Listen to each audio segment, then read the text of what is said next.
ನಿನ್ನೆ ತಡರಾತ್ರಿ ಸುಮಾರು 2 ಗಂಟೆ ಸುಮಾರಿಗೆ 3 ಅಂಗಡಿ ಮಳಿಗೆಗಳನ್ನು ದರೋಡೆ ಮಾಡಿರುವ ಪ್ರಕರಣ ಸಕಲೇಶಪುರ ಪೊಲೀಸ್ ಠಾಣೆಯಲ್ಲಿ ವರದಿಯಾಗಿದೆ.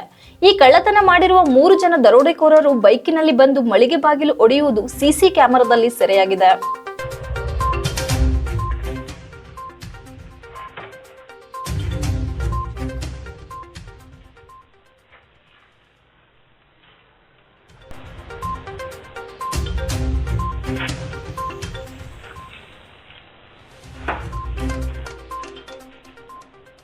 ಸಕಲೇಶಪುರದಲ್ಲಿ ನಿನ್ನೆ ತಡರಾತ್ರಿ 1 ಸುಮಾರಿಗೆ 3 ಅಂಗಡಿ ಮಳಿಗೆಯನ್ನ ದರೋಡೆ ಮಾಡಿರುವ ಪ್ರಕರಣ ಸಕಲೇಶಪುರದ ಪೊಲೀಸ್ ಠಾಣೆಯಲ್ಲಿ ವರದಿಯಾಗಿದೆ.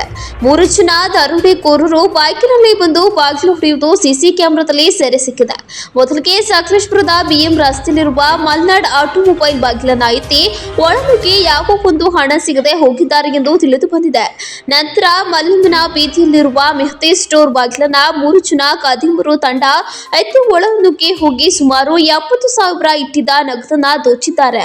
ನಂತರ ಬಿಎಂ ರಸ್ತೆಯಲ್ಲಿರುವ ಬಾಲಾಜಿ ಸ್ಟೋರ್ ಅಂಗಡಿ ಮಳಿಗೆಯ ಮೇಲ್ಚಾವಣಿಯಲ್ಲಿರುವ ಹೆಂಚುಗಳನ್ನ ತೆಗೆದು ಹೊರಹೋಗಿ ಸುಮಾರು 70,000ಗಳಷ್ಟು ಹಣ ಮತ್ತು 30,000ಗಳಷ್ಟು ಸಿಗರೇಟ್ಗಳನ್ನ ದೋಚಿದ್ದಾರೆ. ಪ್ರಕರಣ ಪೊಲೀಸ್ ಠಾಣೆಯಲ್ಲಿ ದಾಖಲಾಗಿದ್ದು ಶ್ವಾನದಳ ಮತ್ತು ಬೆರಳಚ್ಚು ತಜ್ಞರು ಕರೆಸಿ ತನಿಖೆ ನಡೆಸಲಾಗುತ್ತಿದೆ. ಶೀಘ್ರದಲ್ಲೇ 3 ಜನ ಖದೀಮರನ್ನ ಬಂಧಿಸಲಾಗುವುದು ಎಂದು ಸಕಲೇಶಪುರ ಪಟ್ಟಣದ ಪಿಎಸ್ಐ ಪ್ರಬೋಧ್ ಅವರು ತಿಳಿಸಿದ್ದಾರೆ.